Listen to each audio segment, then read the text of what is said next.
Les fusillades les plus meurtrières aux États-Unis depuis 25 ans. Focus, les États-Unis ont connu de nombreuses fusillades au cours des dernières années. Mais celle survenue dimanche soir à Las Vegas, qui a fait au moins 50 morts, est la plus meurtrière depuis la fin de la Seconde Guerre mondiale. Avec au moins 58 morts et 515 blessés, la fusillade survenue dimanche soir à Las Vegas est d'ores et déjà la plus meurtrière des États-Unis depuis la fin de la Seconde Guerre mondiale. Dans un pays où le port d'armes est autorisé, 5 965 personnes sont mortes par arme à feu en 2016. Le Figaro revient sur les tueries les plus meurtrières outre-Atlantique depuis 25 ans. Orlando, 49 morts. Le 12 juin 2016, un Américain d'origine afghane, Omar Mateen, tue 49 personnes et en blesse une cinquantaine dans un club gay d'Orlando, en Floride. Il s'agit alors du pire attentat aux États-Unis depuis ceux du 11 septembre 2001. Après 3 heures de négociations, les forces de l'ordre abattent l'assaillant.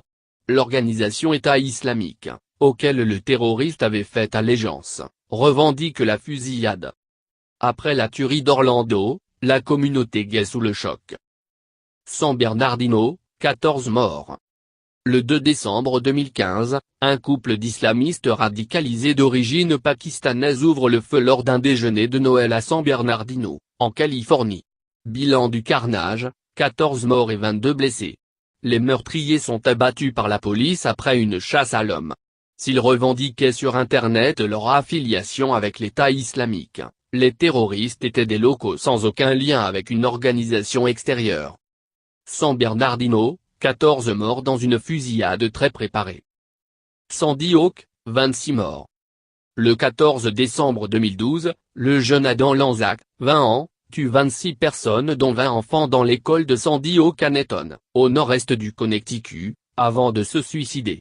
L'enquête révèle que Lanza était un enfant psychologiquement perturbé et adepte des armes à feu.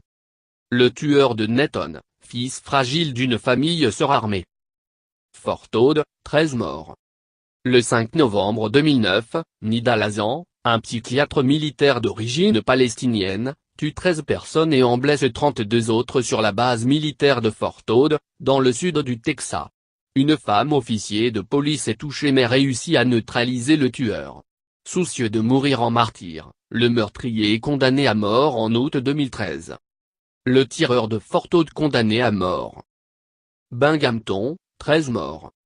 Le 3 avril 2009, un homme de 41 ans d'origine vietnamienne pénètre dans un centre d'accueil pour immigrés à Binghamton, dans l'État de New York, pendant un cours d'anglais. Il prend en otage une quarantaine de personnes, en tue 13. Dans une lettre laissée à une télévision locale, le meurtrier raconte qu'il ne parvient plus à supporter sa vie, en raison de ses difficultés en anglais. Il accuse également des policiers de l'avoir harcelé pendant 18 ans. Prise d'otage sanglante aux États-Unis. Virginia Tech, 32 morts. Le 16 avril 2007, Cho Song-hui, un étudiant sud-coréen 23 ans, tue 32 personnes sur le campus de l'université de Virginia Tech à Blacksburg, dans l'est de la Virginie. Il se filme et envoie un testament vidéo à la chaîne NBC News, avant de parcourir les salles de classe, brandissant 2 armes de poing. Après ces crimes, le meurtrier, déclaré malade mental 2 ans plus tôt, se donne la mort. Virginia Tech, l'université aurait pu limiter le carnage.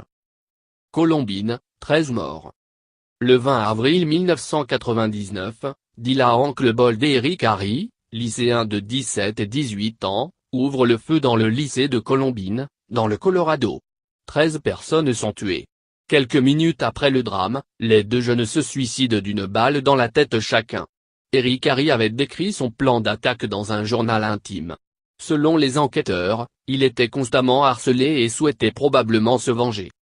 Il y a 10 ans, le massacre de Columbine. Keene, Texas, 22 morts.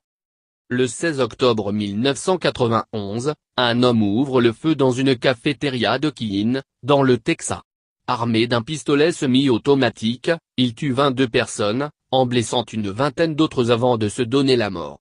À la suite de ce massacre, l'État restreint le droit de porter une arme, même s'il reste toujours autorisé. En 2016, le Texas a même autorisé le port d'armes dans les universités.